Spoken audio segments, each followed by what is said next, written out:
Hello aspirants. News today के इस नए सेशन में मैं सौरभ आप सभी का स्वागत करता हूं। आज हम 20 नवंबर को जो खबरें चर्चा में रही हैं उन पर हम विस्तार से चर्चा करेंगे। साथ ही उनको विस्तार से हम समझेंगे और उनसे जुड़े हुए पीवाईक्यूज़ का क्या ट्रेंड रहा है, आने वाले समय में क्या प्रश्न पूछे जा सकते हैं, इन सभी पक्षों को हम कवर करने की कोशिश करेंगे। तो चलिए सबसे पहले जानते हैं कि आज की जो हमारी खबरें हैं वो क्या-क्या हैं। तो सबसे पहले ट्रिब्यूनल रिफॉर्म एक्ट 2021 ये चर्चा में है। इसके कुछ प्रावधानों को सुप्रीम कोर्ट द्वारा निरस्त किया गया है, इसको हम समझेंगे। सिकल सेल बीमारी के उपचार के लिए क्रिस्पर आधारित जीन थेरेपी इसका अनावरण किया गया है। तो ये क्या है और कैसे ये काम करती है, सिकल सेल बीमारी क्या है, इसको हम विस्तार से समझेंगे। क्रायोजेनिक इंजन और LMV-3 प्रक्षेपण यान, इसके ये भी चर्चा में है। अभी हमने क्रायोजेनिक इंजन को लेकर के बहुत ही महत्वपूर्ण परीक्षण यहाँ पर किए हैं, तो इसको हम समझेंगे वो परीक्षण क्या है और वो क्यों हमारे लिए महत्वपूर्ण है। LMV-3 प्रक्षेपण यान कैसे कार्य करता है, इसके क्या अलग अलग चरण है, इसको हम समझेंगे। मानव अंग प्रत्यारोपण पर उच्चतम न्यायालय ने कुछ दिशा निर्देश दिए हैं, तो वो दिशा निर्देश क्या है और भारत के अंदर मानव अंग प्रत्यारोपण को लेकर के क्या ढांचा है, इसको हम समझेंगे। साथ ही ग्लोबल मीथेन स्टेटस रिपोर्ट 2025 ये रिपोर्ट आई है जिसमें जो मीथेन है, मीथेन के स्टेटस पर चर्चा की गई है, इसको हम समझेंगे। और अगर हम संक्षिप्त सुर्खियों की बात करें तो संरक्षित क्षेत्र परमिट ये चर्चा में रहा है। विश्व सहकारी शहरी परिदृश्य 2025 रिपोर्ट आई है, ये रिपोर्ट क्या है इसको हम समझेंगे। गोल्डीलॉक्स एनवायरनमेंट, तो भारत के लिए गोल्डीलॉक्स एनवायरनमेंट होने की बात कही जा रही है, तो ये क्या होता है इसको हम जानेंगे। नीति आयोग की वाटर बस्टिंग को लेकर के रिपोर्ट आई है, तो ये रिपोर्ट क्या कहती है इसको हम जानेंगे। अभी हम्प बैक डॉल्फिन को लेकर के कुछ नए अध्ययन किए गए हैं, तो इसको हम समझेंगे कि हम्प बैक डॉल्फिन और भारत की डॉल्फिन क्या होती है, इसको हम समझेंगे। हिमालयी काला भालू के जो हमले हैं वो काफ़ी बढ़ गए हैं उत्तराखंड में, तो उसका क्या कारण है और ये हिमालयी काला भालू की क्या विशेषता है प्रारंभिक पॉइंट ऑफ व्यू से, ये हम समझेंगे। ट्रांसपोजोन एसोसिएटेड प्रोटीन, ये प्रोटीन क्या होता है, कैसे कार्य करता है, क्यों ये चर्चा में, इसको हम जानेंगे।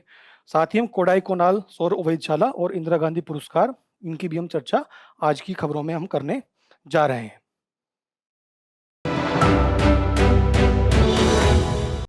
चलिए हमारी जो आज की पहली मुख्य खबर है इस पर हम आते हैं। तो ये खबर बात करती है अधिकरण सुधार अधिनियम 2021 की। तो ये जो अधिनियम है इसके कुछ प्रावधानों को जो हमारा उच्चतम न्यायालय है, सुप्रीम कोर्ट ने है, उसने इनको रद्द कर दिया है। कुछ एक प्रावधानों को, वो प्रावधान नियुक्ति से संबंधित कुछ प्रावधान थे, कार्यकाल से संबंधित कुछ प्रावधान थे। तो सुप्रीम कोर्ट का ये कहना है कि सरकार ऐसे प्रावधानों के माध्यम से कहीं ना कहीं जो न्यायिक स्वतंत्रता है उसमें उसका हनन कर रही है। ये मामला काफी लंबे समय से चला आ रहा है, लगभग 2017 के आसपास से जो हमारी सरकार है, सरकार के द्वारा पहली बार ये परिवर्तन करने का प्रयास किया गया था, जिनको सुप्रीम कोर्ट द्वारा निरस्त कर दिया गया था। उसके बाद फिर 2021 में अध्यादेश ला करके फिर से यहाँ पर परिवर्तन करने का प्रयास किया गया था, उनको भी सुप्रीम कोर्ट ने कहीं ना कहीं असंवैधानिक घोषित कर दिया था। और उसके बाद अब जब ये अधिनियम के माध्यम से, यानी कि संसद के माध्यम से जब उन प्रावधानों को लाया गया, तो सुप्रीम कोर्ट का कहना है कि कहीं ना कहीं जो अध्यादेश था, अध्यादेश के प्रावधानों में कुछ छोटा मोटा परिवर्तन करके उन्हीं को फिर से अधिनियम का रूप दे दिया गया है। इसीलिए सुप्रीम कोर्ट ने इसके जो प्रावधान थे उन प्रावधानों को निरस्त कर दिया है। अगर हम एग्जाम पॉइंट ऑफ व्यू से देखें तो हमारा जो संविधान है GS2 में, और उसमें जो टॉपिक है न्यायपालिका की स्वतंत्रता, वहां पर ये टॉपिक कहीं ना कहीं हमारा कवर होता है। अब हम इस न्यूज़ को और अच्छे से समझ पाए, इसलिए हमारे लिए समझना जरूरी है कि जो अधिकरण है, अधिकरण होते क्या है, उसके बारे में जानना हमारे लिए जरूरी है। तो जो अधिकरण होते हैं उनका गठन विशिष्ट श्रेणी के मामलों के लिए विशेषज्ञतापूर्ण कुशल न्यायिक निर्णय और त्वरित समाधान सुनिश्चित करने के लिए इनकी स्थापना की जाती है। जैसे अगर हम बात करते हैं ऋण संबंधी, मान लीजिए अगर कोई मामला है ना, या फिर हम बात करते हैं कर संबंधी अगर कोई मामला है, उसी प्रकार से प्रशासन में नियुक्ति से संबंधित अगर कोई मामला है, तो ये ऐसे मामले होते हैं जहां पर उसके निपटान के लिए हमें विशेषज्ञता की आवश्यकता होती है। और जो हमारी सामान्य, जो हमारी न्याय प्रणाली है, जिला न्यायालय है, फिर हाई कोर्ट है, फिर सुप्रीम कोर्ट है, इनके पास में इन विशिष्ट मामलों के लिए विशेषज्ञता कहीं ना कहीं इनके पास नहीं होती है। इसीलिए इन अधिकरणों की स्थापना, इन ट्रिब्यूनल्स की स्थापना करने का प्रावधान 42वें संविधान संशोधन द्वारा किया गया था। संविधान के 14A में ये नया भाग जोड़ा गया था और उसके माध्यम से दो अनुच्छेद जोड़े गए थे, अनुच्छेद 323A और अनुच्छेद 323B। तो अनुच्छेद 323A है, वो ये बात करता है कि लोक सेवकों की भर्ती और उनकी सेवा शर्तों में से संबंधित मामलों से निपटान के लिए प्रशासनिक अधिकरण गठित करने का अधिकार संसद को है, और राज्य दोनों स्तर पर ही ये गठन जो संसद है वो इसे कर सकती है ना। इसी के माध्यम से आप देखते हैं कि CAT की स्थापना की गई है और स्टेट एडमिनिस्ट्रेटिव ट्रिब्यूनल्स, इनकी भी स्थापना इसी अनुच्छेद के माध्यम से की गई है। वहीं जो अनुच्छेद 323 बी है, ये क्या है कि अन्य विषय, प्रशासनिक मामलों से संबंधित, उनके अलावा जो अन्य विषय हैं, जैसे कराधान से संबंधित है, भूमि सुधार से संबंधित है, इसी प्रकार से और भी जो अन्य मामले हैं, उनके लिए यहाँ पर अधिकरणों की स्थापना की जा सकती है। और इसके विषय में जो हमारा एप्रोप्रिएट विधानमंडल है, एप्रोप्रिएट लेजिस्लेचर है, चाहे वो संसद हो चाहे वो विधानसभा हो, वो कानून बना करके इन अधिकरणों की स्थापना कर सकती है। तो इन दोनों अनुच्छेदों का उपयोग करके अभी तक जो महत्वपूर्ण, जो अभी तक हमारे अधिकरण बने हैं, उसको हम एक बार देख लेते हैं। जैसे 323 ए के बारे में हमने बात कर ली कि सीएटी और एसएटी, ये दो महत्वपूर्ण अधिनियम यहाँ पर, अधिकरण यहाँ पर बने हुए हैं। उसी प्रकार से 323 बी को लेकर के कि लोक सेवा के संदर्भ में, है ना, प्रशासन के संदर्भ में, उसके अलावा जो विषय है, चाहे वो कराधान का विषय हो, कंपनी से संबंधित विषय हो, फाइनेंशियल मार्केट से संबंधित विषय हो, पर्यावरण, रक्षा सेवाएं, दूरसंचार, रेलवे, श्रम, इससे संबंधित जो अलग अलग विषय हैं, उनके संदर्भ में यहाँ पर अलग अलग यहाँ पर ट्रिब्यूनल्स बने हैं। तो ये ट्रिब्यूनल्स हैं और इनकी ये कुछ उद्देश्य हैं, कार्य हैं, प्रारंभिक परीक्षा के लिए ये महत्वपूर्ण हो सकते हैं। तो आप चाहें तो इसका स्क्रीनशॉट भी आप यहाँ पर ले सकते हैं। अब हम बात करते हैं कि जो ये मामला आया है, ये मामला क्या है और जो सुप्रीम कोर्ट ने ये डिसीजन लिया है, ये डिसीजन क्यों लिया है, ये रद्द क्यों किया गया है। तो यहाँ पर सुप्रीम कोर्ट का जो कहना है वो ये है कि कुछ प्रावधानों को इसलिए रद्द कर दिया है क्योंकि अधिकरण सुधार अध्यादेश 2021 में जो प्रावधान किए गए थे, उन्हीं का उपयोग करके ये अधिनियम बनाया गया है। और यहाँ पर यह उल्लेखनीय है कि मद्रास बार एसोसिएशन मामला जो था, उसने पहले ही इस अध्यादेश को निरस्त घोषित, यानी कि असंवैधानिक घोषित से कर दिया था। तो ये फिर से सरकार ने इस अध्यादेश को ही फिर कानूनी रूप देने का प्रयास किया। तो इसीलिए जो सुप्रीम कोर्ट है, उसने इसके संबंधित जो प्रावधान थे उनको यहाँ पर निरस्त कर दिया है। साथ ही अब उसके पीछे के जो कारण है वो क्या है कि अब ये जो यहाँ पर प्रावधान थे वो कौन कौन से थे। एक तो सदस्यों की नियुक्ति को लेकर के प्रावधान थे, कार्यकाल को लेकर के प्रावधान थे, और उनकी सेवा शर्तों से संबंधित जो प्रावधान थे उनको यहाँ पर हटाया गया है। और ये जो कारण है, उसके पीछे कारण बताया कि यहाँ पर शक्तियों का जो पृथक्करण है और न्यायिक स्वतंत्रता के सिद्धांतों को ये उल्लंघन करते हैं। क्योंकि जो इतने भी मामले आते हैं, है ना, चाहे वो हम जैसे मानते हैं हम सीएटी में कोई मामला आता है ना, सेंट्रल हमारा एडमिनिस्ट्रेटिव ट्रिब्यूनल है, उसमें अगर कोई मामला आता है तो उसमें एक पक्ष जो होता है वो हमेशा सरकार ही होगी। अब सरकार ही अगर उसमें एक पक्ष है और सरकार ही कहीं ना कहीं उसमें नियुक्तियां कर रही है, और उसके जो सदस्य और जो उसके अध्यक्ष हैं वो उनकी नियुक्तियां कर रही हैं, उनके कार्यकाल, उनके सेवा शर्तों को अगर वो निर्धारण कर रही है, तो कहीं ना कहीं ये जो न्यायिक स्वतंत्रता है उसका सिद्धांत का ये उल्लंघन होगा। साथ ही क्योंकि जो ये न्यायिक कार्य है और इस न्यायिक कार्य में कहीं ना कहीं जो हमारी कार्यपालिका है, कार्यपालिका का हस्तक्षेप इसमें बढ़ जाएगा। इसकी वजह से जो हमारा अनुच्छेद 50 कहता है कि शक्तियों का पृथक्करण, तो वो शक्तियों का पृथक्करण भी यहाँ पर प्रभावित इससे हो सकता है। यही यहाँ पर बताई गई है कि जो अक्सर कार्यपालिका ही जो होता है एक वादकारी पक्ष होता है, जिससे उनके सदस्यों की नियुक्ति में भी अगर वो प्रमुख भूमिका निभाएगा तो उसकी अनुमति यहाँ पर नहीं दी जा सकती है उसे। तो ये जो है प्रमुख कारण थे। अब हटाए गए जो प्रावधान है वो प्रावधान कौन कौन से हैं। तो एक तो न्यूनतम आयु यहाँ पर 50 वर्ष की गई थी, तो इसे सुप्रीम कोर्ट ने कहा है कि ये मनमाना है और योग्य युवा पेशेवरों को बाहर करने वाला प्रावधान इसे सुप्रीम कोर्ट ने कहा है। और ये कहा है कि अनुच्छेद 14 का, यानी कि समानता के अधिकार का ये उल्लंघन करता है, इसीलिए सुप्रीम कोर्ट ने इसे अमान्य घोषित कर दिया है। साथ ही अध्यक्षों और सदस्यों का 4 वर्ष का कार्यकाल भी यहाँ पर बताया था। तो ये कहीं ना कहीं जो सेवा की सुरक्षा है उसको सुनिश्चित करने के लिए यहाँ पर 5 वर्ष के कार्यकाल को फिर से बहाल किया गया है कि 4 वर्ष का कार्यकाल इसे बढ़ा करके अब 5 वर्ष सुप्रीम कोर्ट ने कर दिया है। ठीक है, तो ये रद्द किए गए प्रावधान थे। इसी के साथ में सुप्रीम कोर्ट ने यह भी कहा है कि अब राष्ट्रीय अधिकरण आयोग को स्थापित करना होगा, और उसके लिए इन्हें 4 महीने के अंतर्गत ऐसा करना होगा। जब 2021 में अध्यादेश से संबंधित जो मामला था, है ना, जो हमने मद्रास बार एसोसिएशन वाला जो मामला देखा था, वहां पर भी सुप्रीम कोर्ट ने कहा था कि राष्ट्रीय अधिकरण आयोग की स्थापना सरकार को करनी होगी, और उसे अब पुनः यहां पर दोहराया है। साथ ही सरकार ने कहा है कि अब 4 महीने के अंदर अंदर सरकार को ऐसा करना होगा। और जो ये आयोग होगा, ये आयोग क्या करेगा कि अधिकरणों के गठन के संदर्भ में उनके कामकाज को देखने के लिए एक स्वतंत्र निकाय के रूप में ये कार्य करेगा। अर्थात उसके अंदर कैसे नियुक्तियां होती हैं, क्या वहां पर जो कार्य हो रहे हैं वो सही हो रहे हैं, ये सारी जानकारी जो है ये राष्ट्रीय अधिकरण आयोग उसे करेगा। साथ ही यह अधिकरण प्रशासनिक और मूलभूत आवश्यकताओं का भी यहाँ पर ध्यान रखेगा। जितने भी अधिकरण हैं उनकी क्या आवश्यकताएं हैं, उनमें कार्मिकों की आवश्यकता है या फिर उन्हें और क्या अन्य आवश्यकताएं हो सकती हैं, इसके मामले में भी राष्ट्रीय अधिकरण आयोग भी यहाँ पर कार्य करेगा और इसकी स्थापना करने का आदेश जो है सुप्रीम कोर्ट ने सरकार को दिया है। अब ये हमारी आज की न्यूज़ थी, इसे हमने कवर कर लिया। अब इस पर आधारित यूपीएससी द्वारा 2 बार प्रश्न पूछे गए। एक बार तो अभी 2025 में ही प्रश्न पूछा गया है। तो यहाँ पर है कि न्यायालय पद्धति की तुलना में प्रशासनिक अधिकरणों की आवश्यकता पर टिप्पणी कीजिए, है ना। अभी हमने जो बात की थी कि न्यायिक अधिकरण, जो प्रशासनिक अधिकरण है, इनकी आवश्यकता हमें क्यों है, तो हमने जो बात की थी कि जो विशेषज्ञता वहां पर कहीं ना कहीं आवश्यक होती है, तो वो आपको यहाँ पर समझाना है।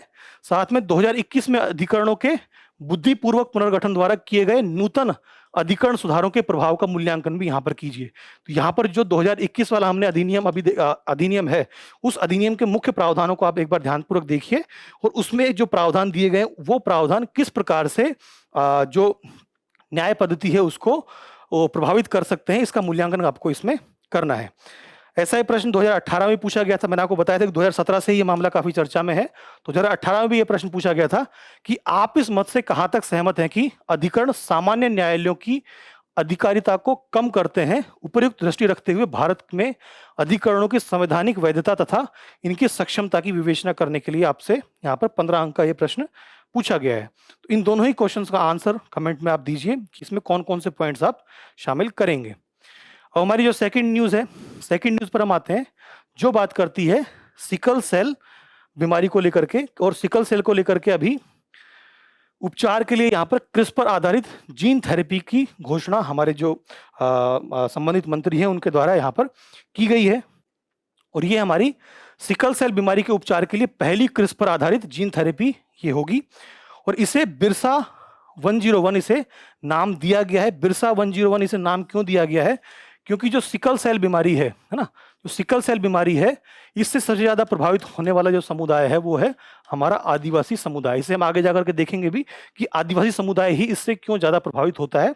तो उसी को ध्यान में रख करके इसका नाम जो है वो बिरसा 101 यहाँ पर रखा गया है ना। और ये भगवान बिरसा मुंडा के नाम पर इसे रखा गया है। अभी हमने कुछ दिन पहले ही जो भगवान बिरसा मुंडा है उनकी 150वीं जयंती भी मनाई है। तो और ये जो हमारे भगवान बिरसा मुंडा यहाँ पर हैं वो आदिवासी स्वतंत्रता सेनानी थे और लगभग 1900 में उनकी मृत्यु हुई थी। उल गुलान या महान विप्लव जो है उन्होंने एक जो बड़ा आंदोलन भी चलाया था ब्रिटिश सरकार के खिलाफ। तो अब ये जो जीन थेरेपी है इसका विकास किसने किया है, ये किया है CSIR जीनोमिक एंड संवेद जीव विज्ञान संस्थान IGIB द्वारा, है ना। तो ये CSIR IGIB द्वारा इस तकनीकी का विकास यहाँ पर किया गया है। अब हम समझते हैं कि ये अगर हम एग्जाम पॉइंट से देखें तो हमारा जो GS3 में बायोटेक्नोलॉजी वाले जो टॉपिक्स हैं उसके अंदर ये कवर हो जाता है। अब हम ये जानते हैं कि जो जीन थेरेपी है वो होती क्या है। तो जो जीन थेरेपी होती है ये आनुवांशिक जो रोग होते हैं उनके उपचार के लिए इसका उपयोग किया जाता है। और इस बहुत ही बेसिक लेवल पर जो ये टेक्नोलॉजी या थेरेपी होती है इसमें जो प्रभावित जीन है या फिर जो खराब जीन है सॉरी, जो खराब जीन है उसको यहाँ पर रिप्लेस कर दिया जाता है सही जीन से। तो ये बेसिक यहाँ पर जीन थेरेपी होती है। ये एक ऐसी प्रौद्योगिकी है जिसमें किसी बीमारी या चिकित्सीय विकार को इलाज, रोकथाम या उपचार के लिए जीन का इस्तेमाल इसमें किया जाता है। मुख्य रूप से आनुवांशिक बीमारियों के लिए इसका उपयोग किया जाता है। और इसकी जो कार्यप्रणाली होती है वो क्या होती है, टूटे हुए जीन की नई प्रति जोड़ना या मरीज की कोशिकाओं को किसी दोषपूर्ण या लुप्त जीन को एक स्वस्थ जीन से बदल देना। यानी कि जीन जो है उसको, खराब जीन को रिप्लेस कर दिया जाता है। या फिर मान लीजिए शरीर में अगर कोई जीन उपस्थित नहीं है तो उस जीन को भी शरीर में डाला जा सकता है। अब ये मुख्य रूप से 2 प्रकार की होती है, एक इन विवो और एक एक्स विवो, है ना। इन विवो एक्स विवो का मतलब आप समझ ही गए होंगे कि इन विवो जो है वो शरीर के अंदर ही होती है और एक्स विवो जो होती है वो शरीर से बाहर कोशिका निकाल करके और फिर उसमें सुधार करके और फिर वापस उसे शरीर में डाला जाता है। तो यही यहाँ पर यह है कि जो थेरेप्यूटिक जीन है उसको वायरल वेक्टर में, यानी कि जो उसको लेकर के जाएगा इस सही जीन को, उसको इंजेक्शन के माध्यम से डायरेक्ट मानव शरीर में डाल दिया जाता है। और जहां पर वो या तो रक्त में डाला जा सकता है, तो रक्त के माध्यम से जहां भी उसके जिस अंग में उसकी आवश्यकता होगी वहां पर वो चला जाएगा, या फिर ये उसी अंग में भी इसको सीधा भी डाला जा सकता है। जैसे अगर मान लीजिए किसी की आंख में अगर कोई विकार है तो सीधा आंख में भी उसको डाल करके सही किया जा सकता है। और जो एक्स वीवो होता है, इसमें क्या होता है कि सबसे पहले जो प्रभावित व्यक्ति है, पेशेंट है, उसकी बॉडी से स्टेम सेल्स को बाहर निकाला जाता है और फिर उसको जो थेरेप्यूटिक जीन है उसके माध्यम से उसमें सुधार किया जाता है और फिर जो सही जीन है उसको वापस फिर शरीर में डाला जा सकता है। अब इन दोनों में जो बेसिक अंतर है वो तो आपने समझ लिया। और इन विवो जो है वो कहीं ना कहीं इसमें गलत होने की संभावनाएं होती हैं। हो सकता है कि सही स्थान पर वो जीन ना पहुंच पाए, जबकि एक्स विवो जो है वो एकदम सही स्थान पर उस जीन को प्रतिस्थापित कर देता है। इन विवो अपेक्षाकृत सस्ती होती है, एक्स विवो जो है वो अपेक्षाकृत महंगी होती है, ज़्यादा लंबा समय लेने वाली होती है। तो ये जो है दोनों प्रकार हमने यहाँ पर समझ लिए। अब हम बात करते हैं कि जो क्रिस्पर टेक्नोलॉजी है, ये क्रिस्पर टेक्नोलॉजी क्या है। तो जो क्रिस्पर है, क्रिस्पर का मतलब क्या है, clustered regulatory CRISPR regularly interspaced short palindromic repeats, तो ये क्रिस्पर है। और ये एक प्रकार का जीनोम एडिटिंग यानी कि जीन एडिटिंग उपकरण है। और ये वैज्ञानिकों को जो डीएनए है, डीएनए अनुक्रम को बिल्कुल सटीक तरीके से काटने और उसे संशोधित करने में यह सक्षम बनाता है। अर्थात मान लीजिए अगर कोई खराब जीन है तो उस खराब जीन का जो डीएनए का जो पार्ट खराब होगा उसी पार्ट को यह सटीक रूप से काट करके और उसे रिप्लेस करने की यह क्षमता रखता है। और इसी टेक्नोलॉजी को क्रिस्पर कहा जाता है। और इसी के साथ में आप अक्सर क्रिस्पर Cas9 का भी आप नाम सुनते होंगे, है ना, क्रिस्पर Cas9। तो वही क्रिस्पर Cas9 क्या है, ये क्रिस्पर Cas9 होता है, ये एक प्रकार का प्रोटीन होता है। और ये जो प्रोटीन है ये आणविक कैंची के रूप में उपयोग करता है। अर्थात जो यहाँ पर जो खराब जीन है, खराब जीन को सटीकता से काटने का जो कार्य करता है वो ये Cas9 करता है। इसीलिए इस टेक्नोलॉजी को संयुक्त रूप से क्रिस्पर Cas9 कहा जाता है। अब ये बात कौन बताएगा इस Cas9 को कि भाई कौन सा जीन है वो खराब जीन है, तो ये बताता है गाइड आरएनए। तो जो गाइड आरएनए होता है वो जो खराब जीन है, लक्षित जीन है, उसको यह पता लगाता है कि भाई कौन सा जीन है जिसको काटना है। और उस जीन के पास में ये फिर Cas9 को लेकर के जाता है और Cas9 जाकर के फिर उस जीन को काट देता है। ये तकनीक ये यहाँ पर बताया भी गया है कि सबसे पहले जो Cas9 है, Cas9 के साथ में जो गाइड आरएनए है उसको जोड़ा जाता है। अब यहाँ पर देखिए कि यहाँ पर ये जो पार्ट है, इस पार्ट को यहाँ पर हटाना है। तो Cas9 जो गाइड आरएनए है वो यहाँ पर जाकर के यहाँ पर चिपक गया और यहाँ पर इसने इसको बता दिया कि भाई जो इस जीन को यहाँ से काटना है। अब देखिए यहाँ से इसको काट दिया है और काट करके फिर जो नया डीएनए है या नया जो जीन है उसको यहाँ पर ये इसने लगा दिया है। तो ये जो टेक्नोलॉजी है इसी को कहा जाता है क्रिस्पर Cas9 टेक्नोलॉजी। अब ये सिकल सेल बीमारी को ये इलाज करती है। तो सिकल सेल बीमारी है वो क्या होती है, तो सिकल सेल जो बीमारी है उसमें क्या होता है कि जो हमारी लाल रक्त कोशिकाएं होती हैं, तो ये लाल रक्त कोशिकाओं की सामान्य जो गोलाकार जैसी एक आकृति होती है, ये आकृति सिकल या फिर हंसिया के रूप में ये परिवर्तित हो जाती है, जिसके माध्यम से जो सामान्य प्रवाह है लाल रक्त कोशिकाओं का वो कहीं ना कहीं बाधित हो जाता है। क्योंकि ये जो सिकल जो जो ये हमारी रेड ब्लड सेल्स होती हैं, ये जो सिकल का रूप ले लेती हैं या हंसिया का आकार की हो जाती हैं, तो ये जो हमारी जो धमनियां या शिराएं होती हैं उसमें जाकर के ये जो ब्लड वेसल्स होती हैं उनमें जाकर के ये उसको रोक देती हैं, जिसके माध्यम से जो हमारे अलग अलग अंग हैं वहां पर रक्त की आपूर्ति नहीं हो पाती है। इसीलिए इसे सिकल सेल एनीमिया भी इसे कहा जाता है ना।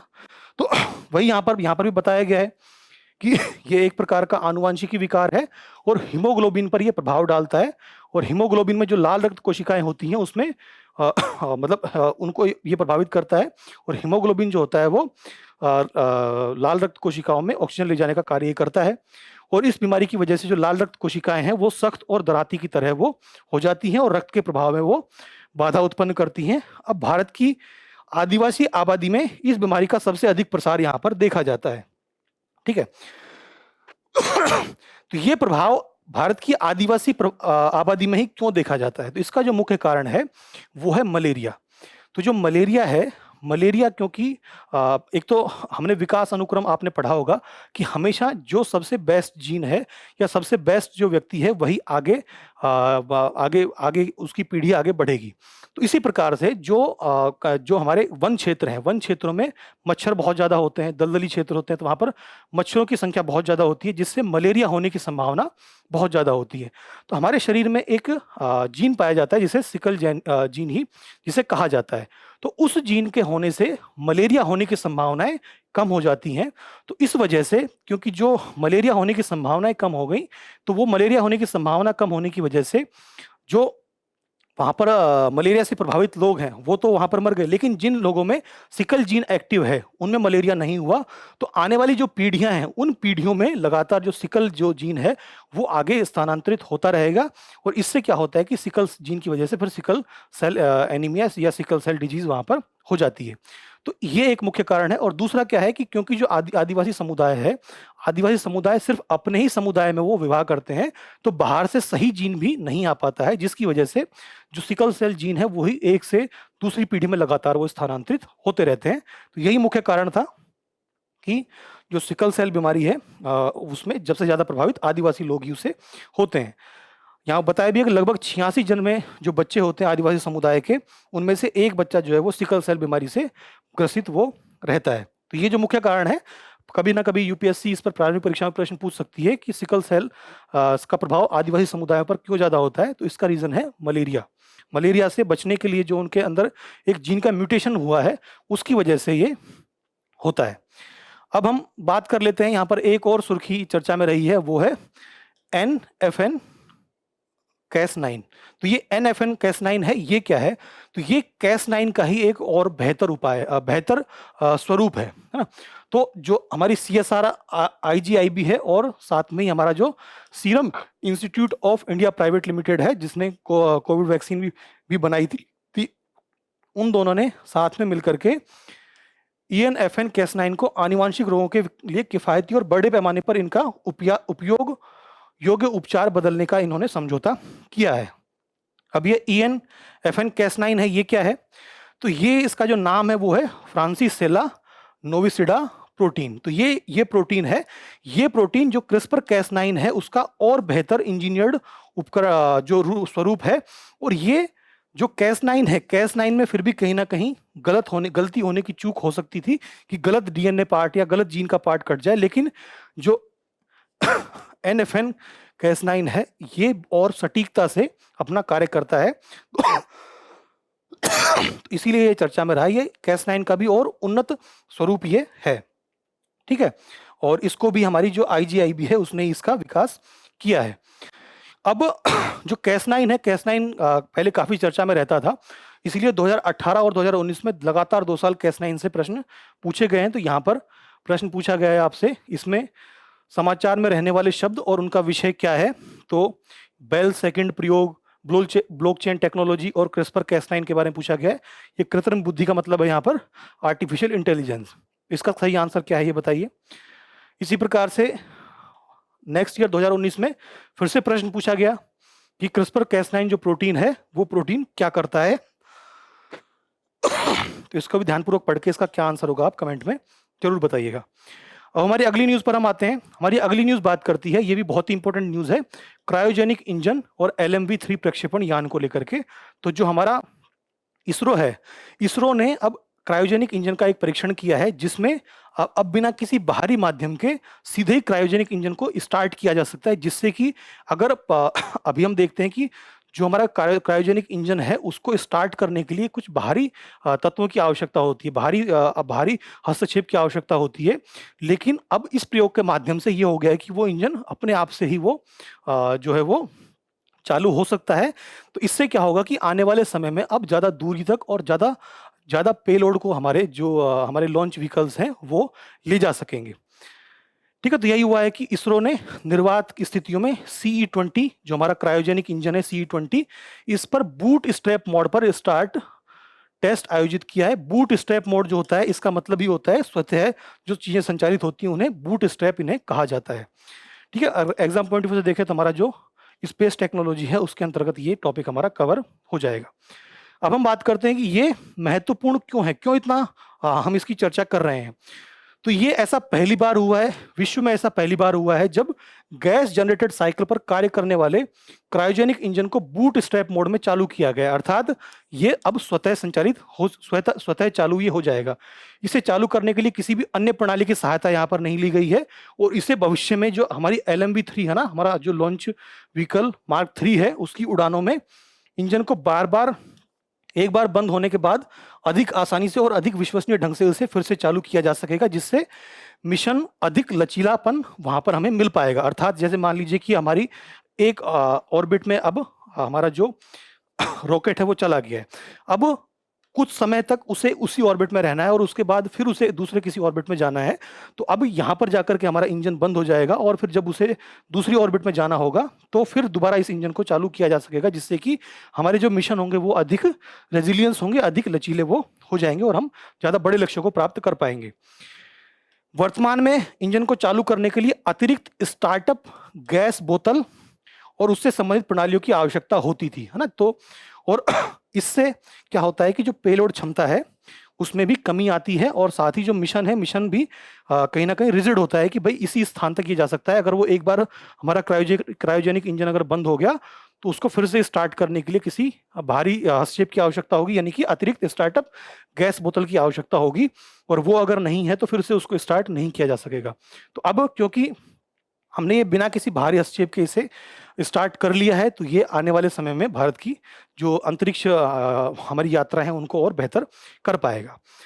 अब जो क्रायोजेनिक इंजन है, क्रायोजेनिक इंजन होता क्या है, हम कई बार इसको न्यूज़ में कवर कर चुके हैं। क्रायोजेनिक का मतलब ही है कि बहुत ही ठंडे तापमान पर कार्य करने वाली जो टेक्नोलॉजी होती है उसको क्रायोजेनिक ही कहा जाता है। तो ये अंतिम अंतरिक्ष प्रक्षेपण यानों का अंतिम चरण होता है जिसे क्रायोजेनिक्स कहा जाता है। और जो क्रायोजेनिक्स है वो अत्यंत निम्न तापमान, जो -150 डिग्री सेल्सियस से भी नीचे का जो तापमान होता है, वहां पर पदार्थों के उत्पादन और उनके व्यवहार का ये अध्ययन होता है। इसमें जो प्रोपेलेंट यूज किए जाते हैं, यानी कि जो प्रणोदक यूज किए जाते हैं, वो लिक्विड हाइड्रोजन और लिक्विड ऑक्सीजन इसमें उपयोग किया जाता है।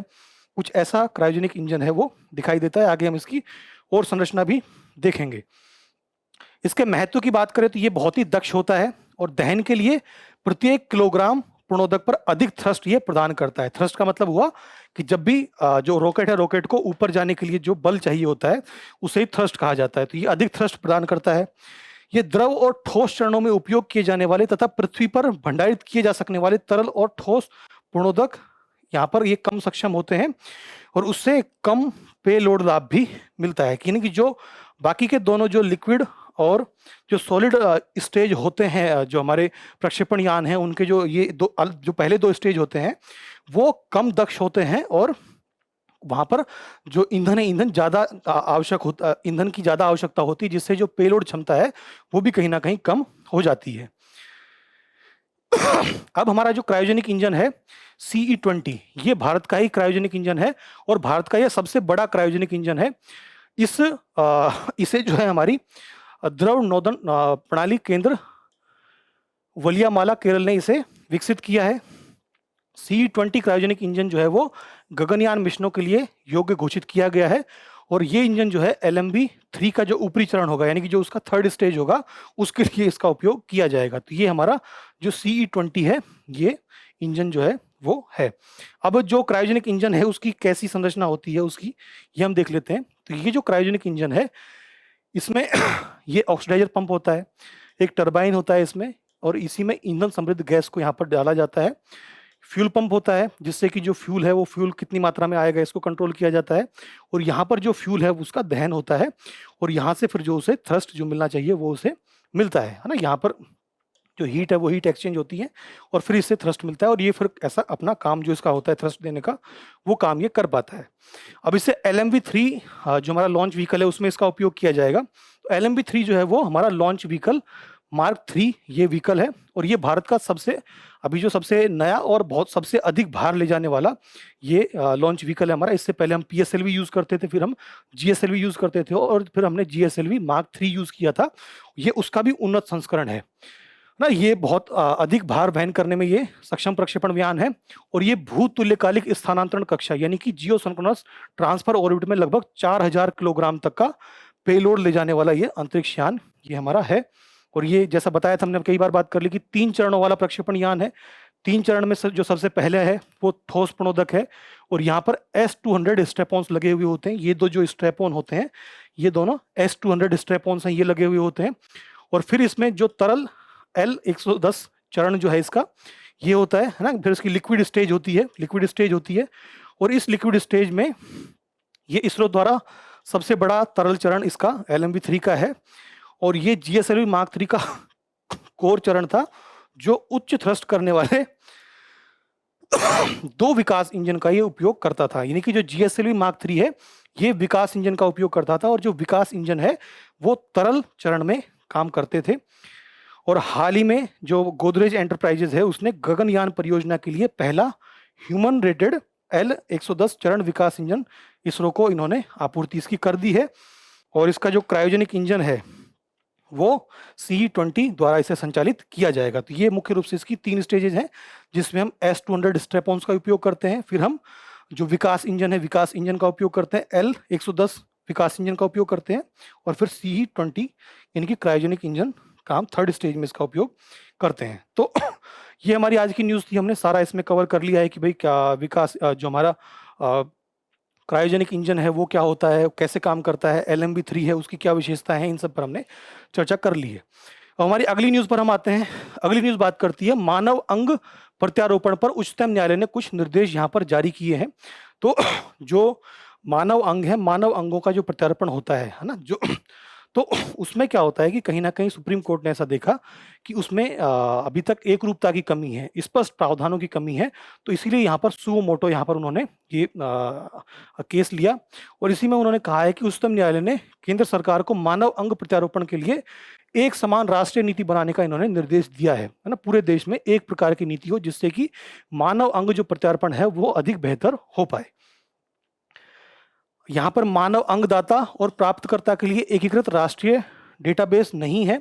साथ ही कई राज्यों में अंग प्रत्यारोपण की जो प्रक्रिया है वो धीमी भी है। साथ ही कई राज्यों में अंग प्रत्यारोपण के लिए जो आवश्यक वैधानिक निकाय है उसकी भी अनुपस्थिति सुप्रीम कोर्ट ने देखी है, और इसी संदर्भ में उन्होंने ये निर्देश दिए हैं। अंग प्रत्यारोपण क्या होता है? तो ये शल्य चिकित्सा प्रक्रिया है, और इस प्रक्रिया में मानव के किसी विफल या क्षतिग्रस्त अंग को दाता के स्वास्थ्य अंग से इसे बदल दिया जाता है। आपने अक्सर सुना होगा कि किडनी ट्रांसप्लांट हुआ है ना, इसी प्रकार से हार्ट ट्रांसप्लांट होता है। अभी तो जो हमारे अंग हैं जैसे हमारे हाथ या पैर हैं उनका भी ट्रांसप्लांट की भी कई सफल न्यूज़ आप अक्सर न्यूज़ में देखते होंगे। तो ये उसी के संदर्भ में है। और अगर हम एग्जाम पॉइंट ऑफ व्यू से देखें तो जो हमारा GS2 में पॉलिटी का टॉपिक है उसके अंतर्गत ये हमारा कवर होता है। अब उच्चतम न्यायालय ने क्या निर्देश दिए हैं, उसके क्या महत्वपूर्ण बिंदु हैं। तो सबसे पहले हमने अभी देखा कि एक समान राष्ट्रीय नीति की यहाँ पर सुप्रीम कोर्ट ने कहा है कि अंगदान पर एक ऐसी नीति बनाई जाए जिसमें दाता के अंग को उचित क्रम में प्रतिरक्षारत व्यक्ति में प्रत्यारोपण के लिए स्पष्ट मानदंड यहाँ पर हों।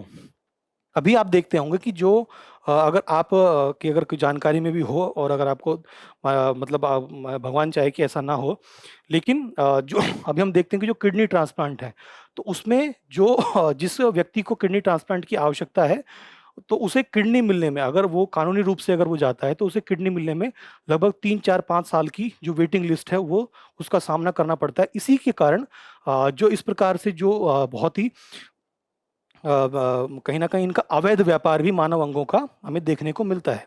तो उसी को रोकने के लिए कि एक तो यहाँ पर स्पष्ट प्रणाली हो और स्पष्ट मानदंड हो कि किस व्यक्ति को पहले जो ट्रांसप्लांट के लिए अंग मिलेगा, इसके लिए स्पष्ट नीति बनाने की आवश्यकता है।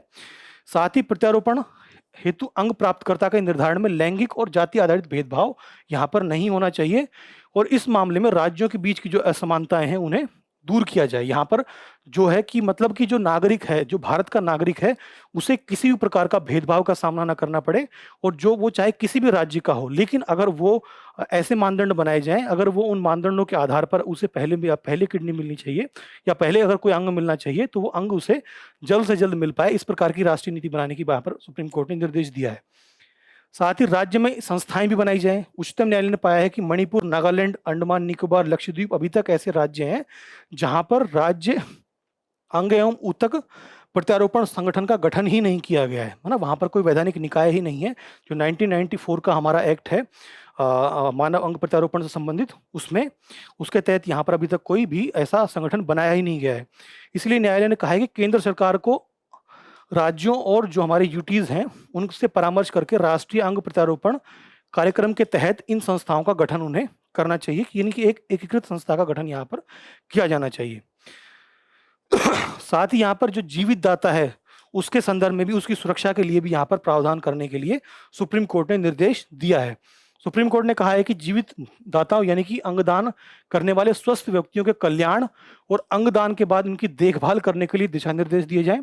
साथ ही जीवित व्यक्तियों के अंगदान के व्यवसायीकरण और शोषण को रोकने के लिए उपाय किए जाएं, है ना। जो मानव अंगों का अवैध व्यापार होता है, जैसे किसी गरीब की किडनी को बेच दिया जाता है। आपने कई बार कहीं ना कहीं न्यूज़ में भी आता है कि ह्यूमन ट्रैफिकिंग या ह्यूमन ऑर्गन ट्रैफिकिंग के मामले अक्सर देखने को मिलते हैं। तो उस प्रकार के जो मानव अंगों का एक तो उसकी जो इलीगल ट्रैफिकिंग है उसको रोकने के लिए, साथ ही अगर कोई व्यक्ति किसी दबाव से अगर अंगदान कर रहा है तो ऐसे मामलों की भी जांच करने के लिए सुप्रीम कोर्ट ने यहाँ पर निर्देश दिया है। उनके शोषण को रोकने के उपाय करने की बात यहाँ पर कही है। साथ ही मृत्यु पंजीकरण आवेदन में संशोधन करने की यहाँ पर बात की गई है। सॉरी।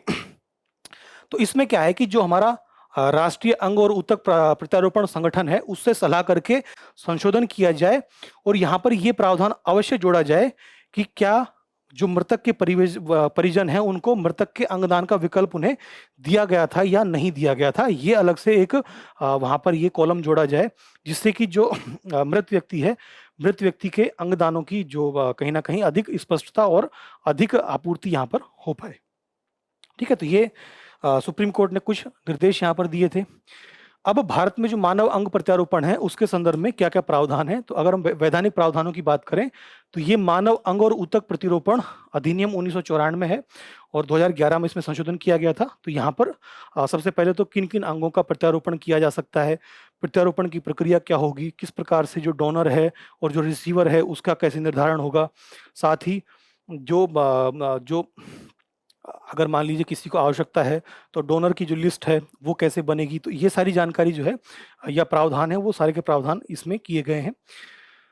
सबसे महत्वपूर्ण हमारा राष्ट्रीय अंग और ऊतक प्रत्यारोपण संगठन। तो ये जो संगठन है ये केंद्रीय स्वास्थ्य और परिवार कल्याण मंत्रालय के तहत इसका गठन किया गया है और ये राष्ट्रीय स्तर की एक संस्था है और ये प्रत्यारोपण के उद्देश्य से मानव अंग ऊतक आदि की प्राप्ति और आवंटन में समन्वय और संपर्क स्थापित करने का ये कार्य करता है।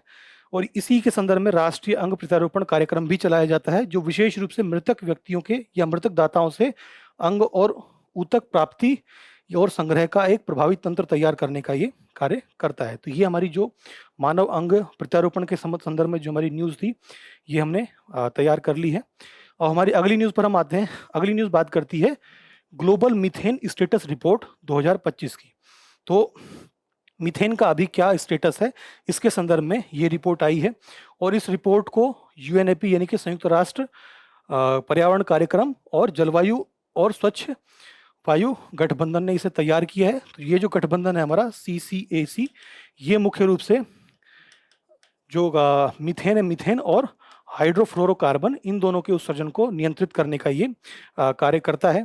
तो इन दोनों के संयुक्त प्रयास से ही ये ग्लोबल मीथेन स्टेटस रिपोर्ट 2025 ये आई है और ये रिपोर्ट बात करती है वैश्विक मीथेन प्रतिबद्धता की शुरुआत के बाद मीथेन उत्सर्जन में कमी के मामले में हुई प्रगति को ये बताती है।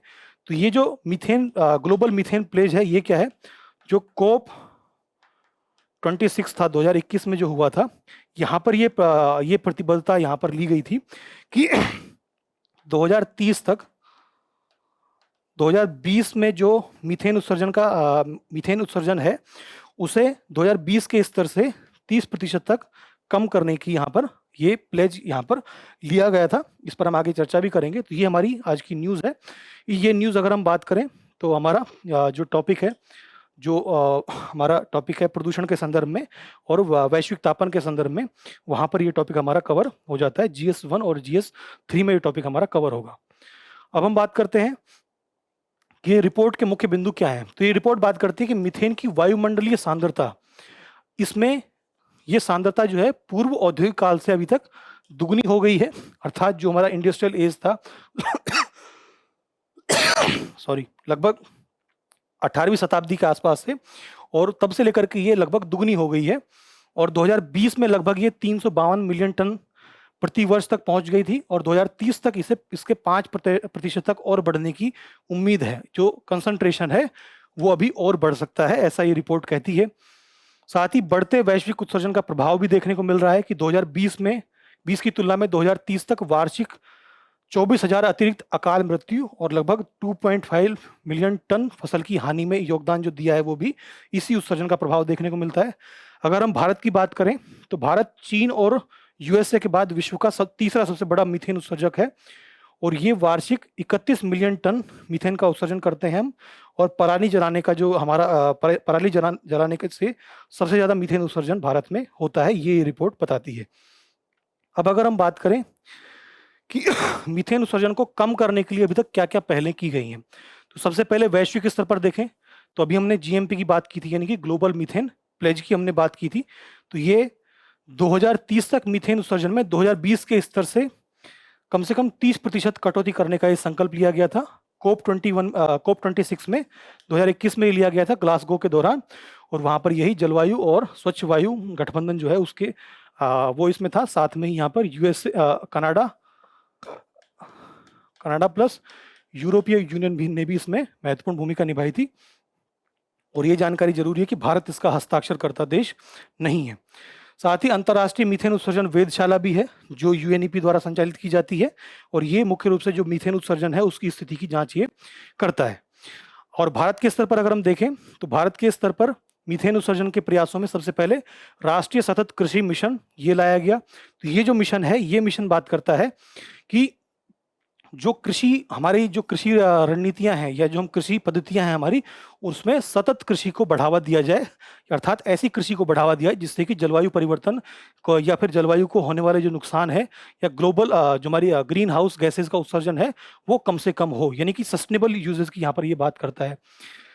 साथ ही चावल से कम होने वाली मीथेन उत्सर्जन को कम करने के लिए भी कई प्रकार की प्रौद्योगिकियों का भी उपयोग किया जाता है, जिसमें सबसे पहले है चावल सघनीकरण प्रणाली।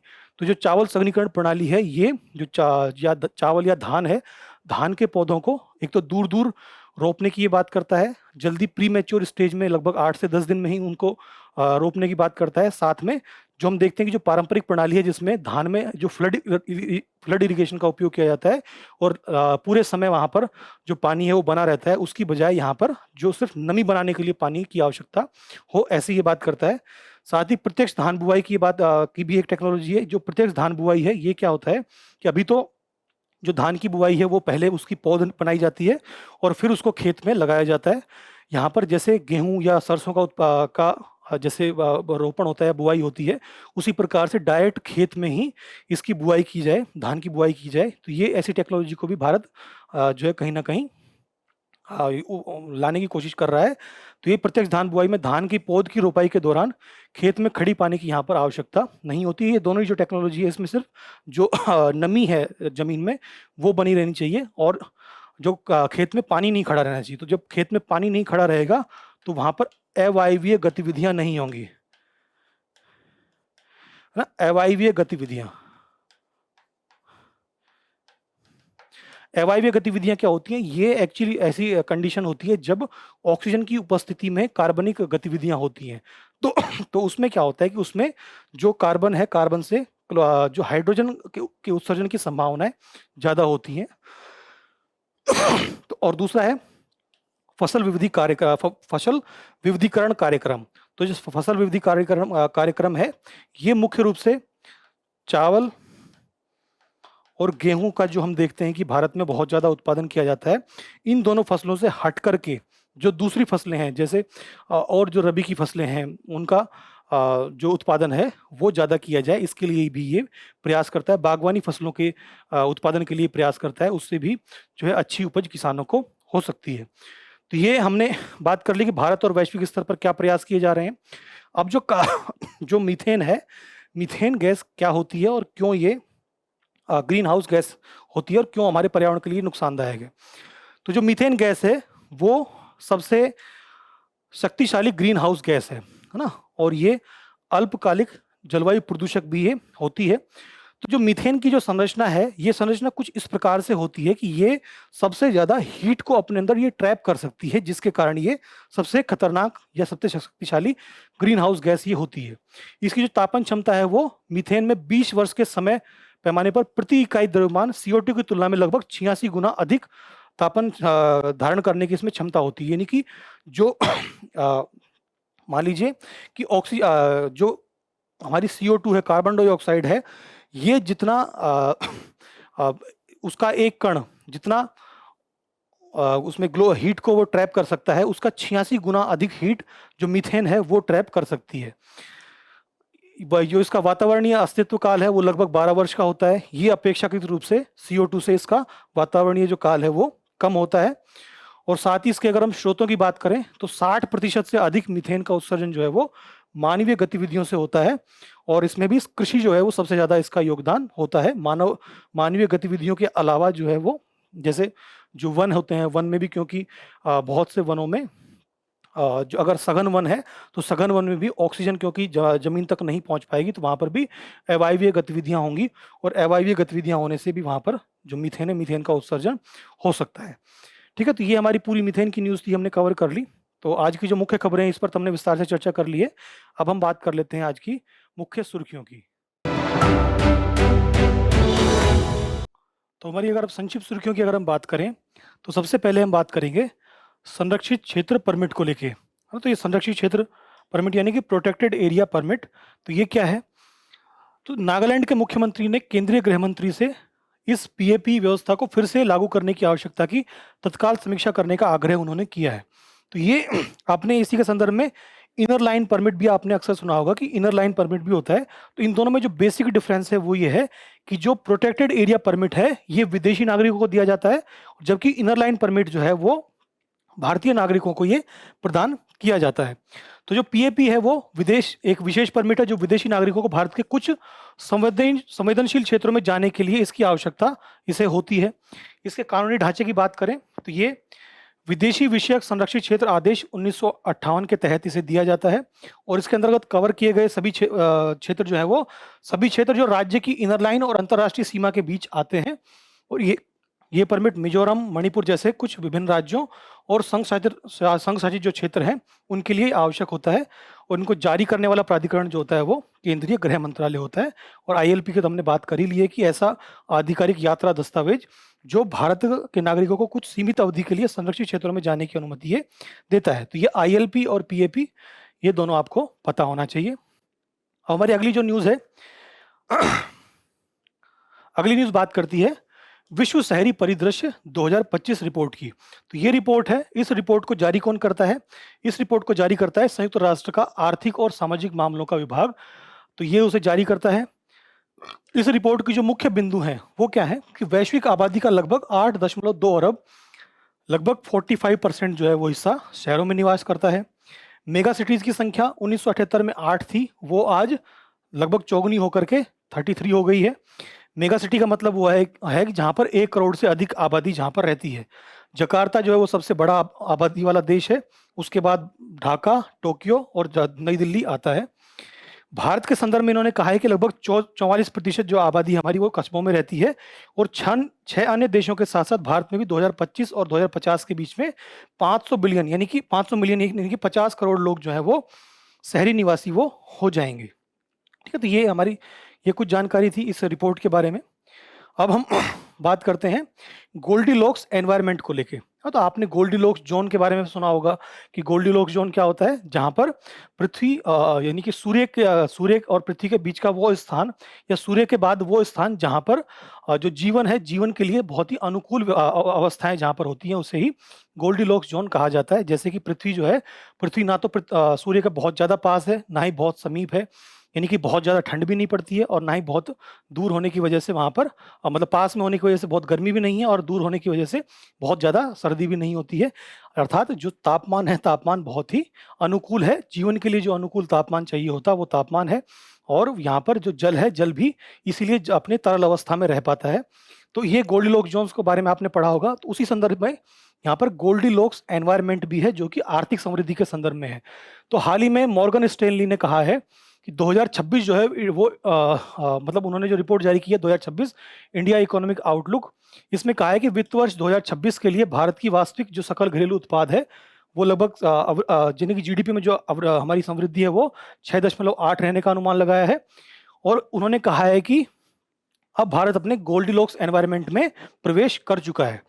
गोल्डीलॉक्स एनवायरनमेंट क्या हुआ कि एक ऐसी आदर्श स्थिति जहां पर स्थिर समृद्धि होगी, ये समृद्धि ना तो इतनी अधिक होगी कि मुद्रास्फीति शुरू हो जाए और ना ही इतनी कम होगी कि मंदी आ जाए।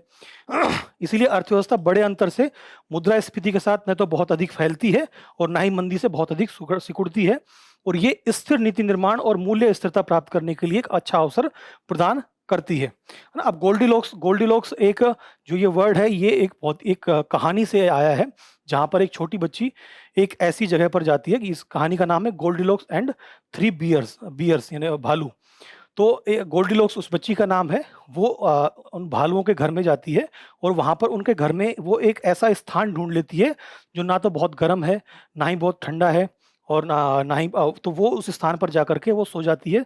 तो इसीलिए जहाँ पर जो ऐसी अनुकूल स्थितियाँ होती हैं, जहाँ पर विकास करने की संभावनाएं होती हैं, जीवन की संभावनाएं होती हैं, उन्हें गोल्डीलॉक्स उन्हें रेफर कर दिया जाता है। अब हमारी जो अगली न्यूज़ है, अगली न्यूज़ की अगर हम बात करें, तो अगली न्यूज़ हमारी बात कर रही है वाटर बजटिंग को लेकर के। तो नीति आयोग ने अभी जो एस्पिरेशनल जिले हैं हमारे, उनके लिए वाटर बजटिंग ये रिपोर्ट उन्होंने जारी की है। और ये रिपोर्ट क्या कहती है कि ये एक व्यापक दृष्टिकोण प्रदान करता है कि विभिन्न स्रोतों से कितना जल उपलब्ध है, इसका उपयोग कैसे किया जा सकता है, और जहाँ जल की कमी है और जहाँ जल की अधिकता है, वो ये रिपोर्ट बताती है। साथ ही ये मांग और आपूर्ति के अंतर की पहचान करने में मदद करता है। जल सुरक्षा और एकीकृत जल संसाधन प्रबंधन का समर्थन भी ये करता है। और ये हमारी जो योजना है, अटल भू योजना के तहत प्रमुख जो गतिविधियां होनी है, यानी कि जो जल से संबंधित, आपूर्ति से संबंधित जो हमारे आंकड़े हैं और उसके संदर्भ में क्या हमारी नीति होनी चाहिए, उसके संदर्भ में ये रिपोर्ट हमारी बात करती है। अगली न्यूज़ जो अगर हम बात करें, अगली न्यूज़ है हमारी हम्प बैक डॉल्फिन को लेके।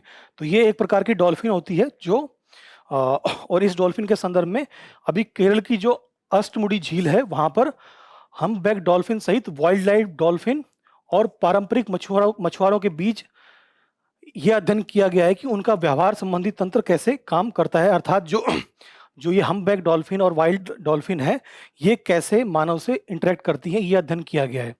हम्पबैक डॉल्फिन की बात करें तो इनका भौगोलिक वितरण ऑस्ट्रेलिया, अफ्रीका और एशिया के अधिकांश समुद्री तटों में है, और ये अपेक्षाकृत उथले तटीय जल में ये पाई जाती हैं। भारतीय समुद्र पर दो प्रकार की ये हम्पबैक डॉल्फिन पाई जाती हैं। एक तो हिंद महासागर हम्पबैक डॉल्फिन सूसा प्लम्बिया, और हिंद प्रशांत हम्पबैक डॉल्फिन सूसा चिनसेसिस, है ना। ये दो प्रकार की हम्पबैक डॉल्फिन पाई जाती हैं। भारत में अगर हम नदी डॉल्फिन की बात करें तो गंगा नदी डॉल्फिन और सिंधु नदी डॉल्फिन, ये दो मुख्य प्रकार की डॉल्फिन पाई जाती हैं, और ये दोनों ही ताजे पानी की ये प्रजातियां हैं। जो गंगा नदी डॉल्फिन है, ये इसकी आयुसीयन स्थिति एंडेंजर्ड है, और दो इसकी भी आयुसीयन स्थिति जो है एंडेंजर्ड ही है। तो जो गंगा नदी प्रवाह तंत्र में पाई जाती है वो गंगा नदी डॉल्फिन हो गई, और जो सिंधु नदी प्रवाह तंत्र में पाई जाती है, उससे जुड़ी हुई जो नदियों में पाई जाती हैं, वो हमारी सिंधु नदी डॉल्फिन हो गई। अब इसे अगर हम और विस्तार से देखना चाहें तो ये, क्योंकि ये डॉल्फिन है, इस पर ये एक हम्प बना हुआ है, तो इसे हम्पबैक डॉल्फिन कहते हैं। ये जो है हमारी ये गंगा नदी डॉल्फिन है, और ये जो है हमारी ये सिंधु नदी डॉल्फिन ये है। तो ये न्यूज़ हमारी हो गई। हमारी अगली न्यूज़ पर हम बात करें, अगली न्यूज़ हमारी बात करती है हिमालयी काला भालू को लेकर के। तो हिमालय कालू भाला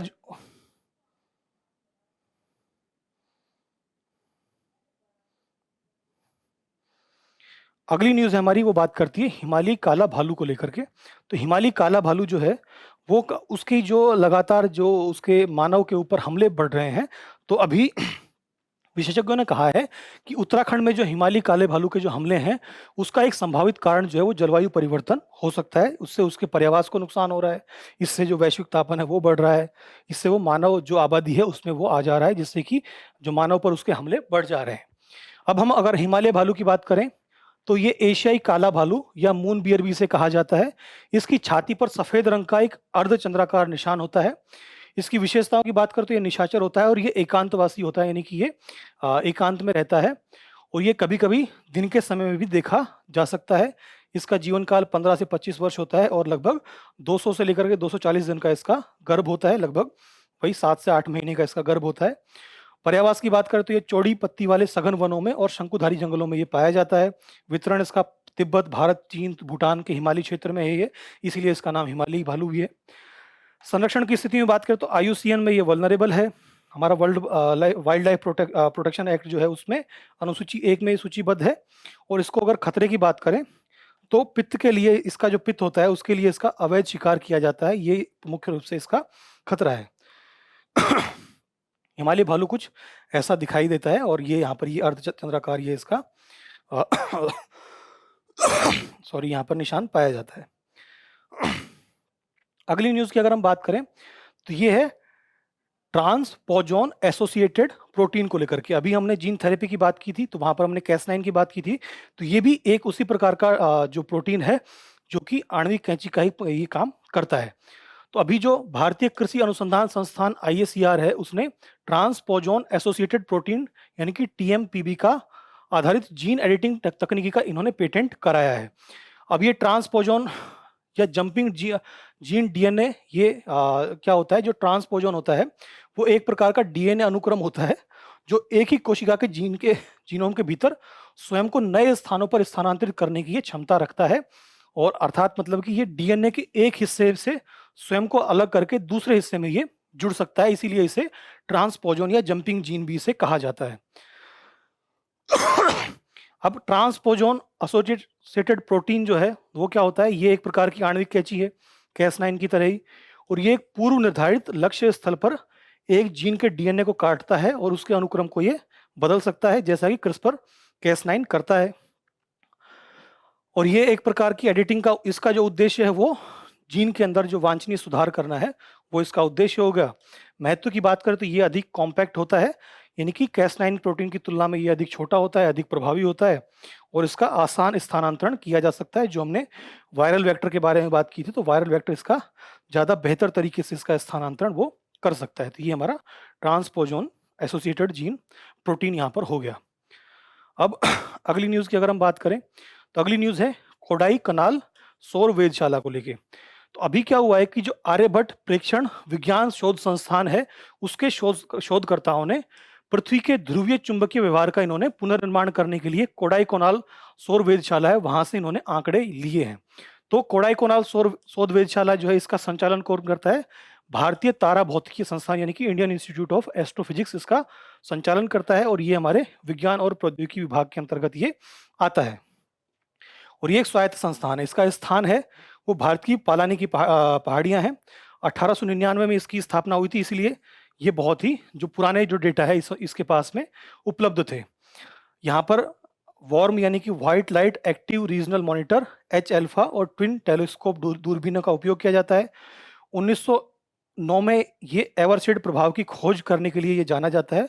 एवरशेड प्रभाव क्या होता है कि फोटोस्फेरिक परत में सूर्य के धब्बों की उपलब्धता में देखी जाने वाली सामग्री का लगभग क्षैतिज बहिर्वाह जो होता है उसे ही कहा जाता है हमारा एवरशेड प्रभाव।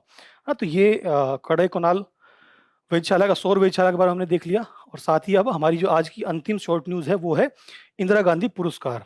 तो इंदिरा गांधी पुरस्कार अभी चिली के पूर्व राष्ट्रपति मिशेल बाचेल को ये इंदिरा गांधी शांति पुरस्कार ये दिया गया है। तो इंदिरा गांधी शांति पुरस्कार